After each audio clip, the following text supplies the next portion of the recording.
मंगलपुर नाम का एक गांव था जहां सीता शाम के समय सबके लिए खाना बना रही होती है।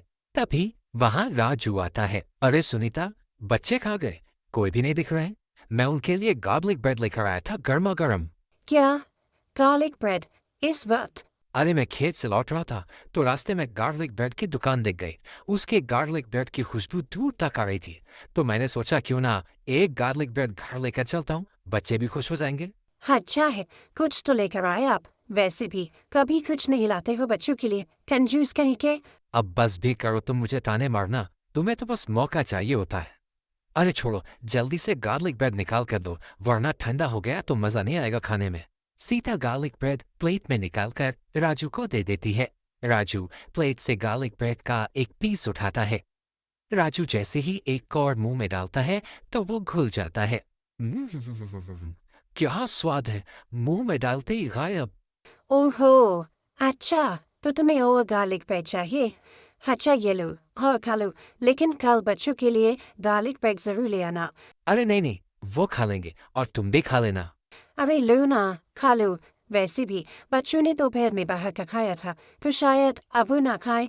और मैंने भी उनके साथ बाहर ही खाया था, तो मेरा अब मन नहीं है कुछ भी बाहर का खाने का। अच्छा ऐसा है, तो मैं ही खा लेता हूँ गार्लिक ब्रेड। मुझे भूख भी बहुत लग रही है। राजू सारी गार्लिक ब्रेड खा लेता है और जोर से डकार लेता है। अरे वाह, आज तो मजा ही आ गया गार्लिक ब्रेड खाने में। अच्छा सीता, मुझे बहुत तेज नींद आ रही है तो मैं सोने जा रहा हूँ। आज खेत में काम करके बहुत थक गया हूँ। अरे, इतना जल्दी सोने जा रहे हो? आप तो रोज इतना काम करते हो। मुझे बहुत नींद आ रही है, मैं सोने जा रहा हूँ। इतना बोलकर राजू सोने चला जाता है। सीता अभी भी किचन में रात का खाना बना रही होती है। थोड़ी देर बाद सीता को राजू की तेज तेज हंसने की आवाज सुनाई देती है। हाँ, आज तो मजा आ गया। कैसे मेरा सर गोल गोल घूम रहा है। अरे, ये तो इनकी आवाज़ है, हंसने की। मुझे तो ये बोल रहे थे कि बहुत तेज नींद आ रही है, और अब इतनी जोर जोर से हंस रहे।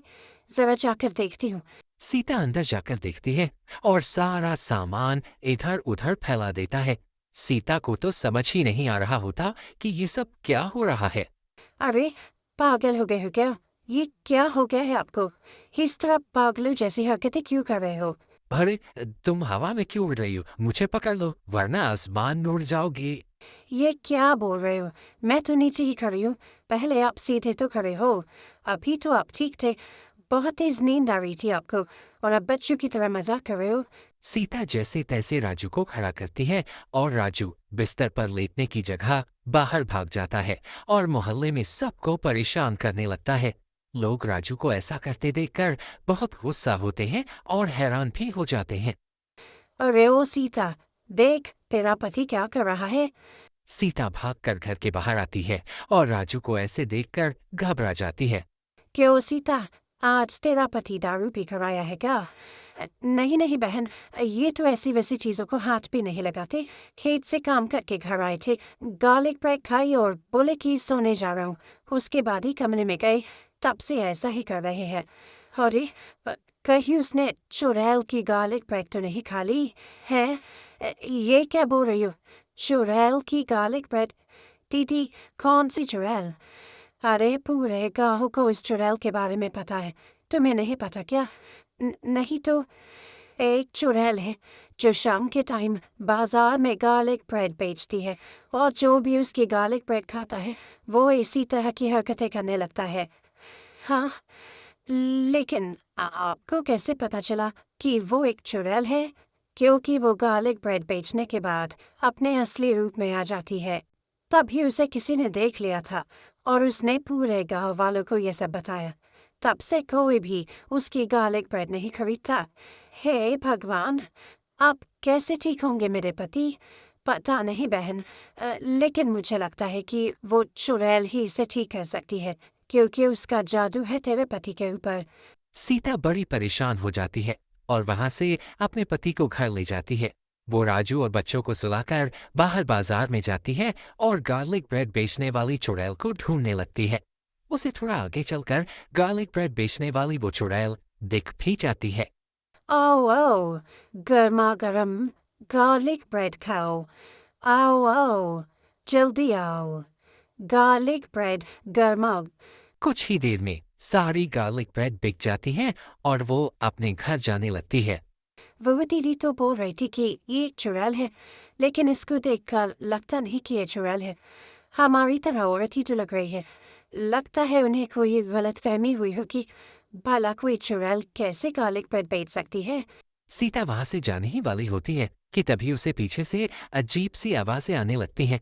वो तुरंत पीछे मुड़कर देखती है तो गार्लिक ब्रेड वाली अपने असली रूप यानी चुड़ैल के रूप में आ जाती है। आज तो मेरे सारे गार्लिक ब्रेड बिक गए। जो भी इन्हें खाएगा वो पागल हो जाएगा, क्योंकि इसमें मेरा जादू है जो लोगों को पागल कर देता है।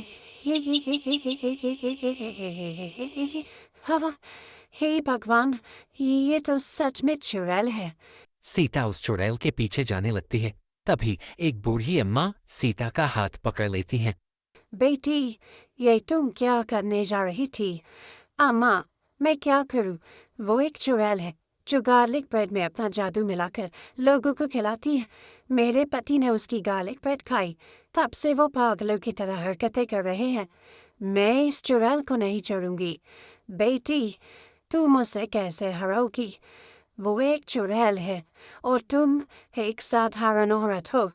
तुम इससे नहीं जीत पाओगी। उल्टा वो ही तुम्हें जान से मार देगी। हाँ, तो मैं क्या करूँ अम्मा? अपने पति को कैसे ठीक करूँ मैं? क्या तुम सच में इस चुड़ैल को मारना चाहती हो?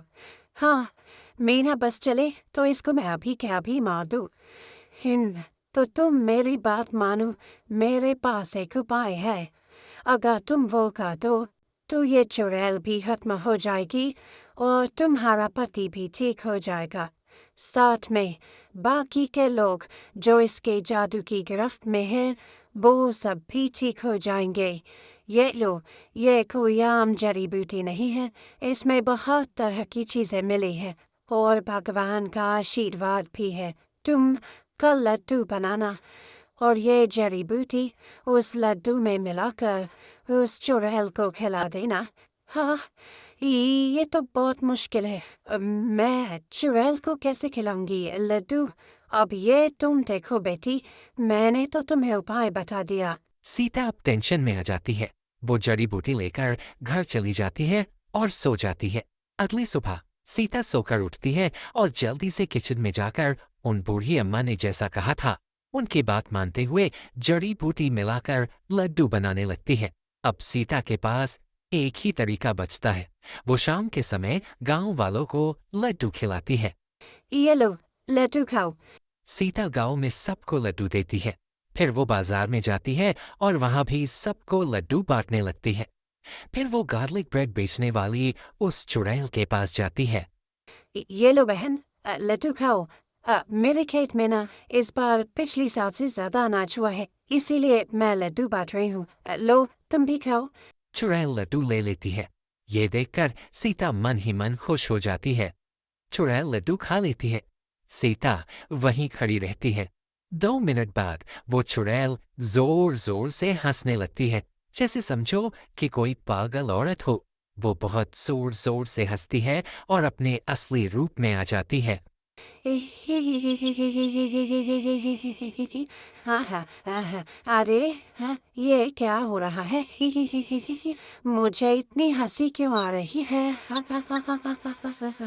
अरे, जैसे मैं पागल हो गई हूँ। ऐसा क्यों हो रहा है? हाँ, अब तू पागल हो रही है, जैसे तूने मेरे पति और बाकी लोगों को पागल बनाया है।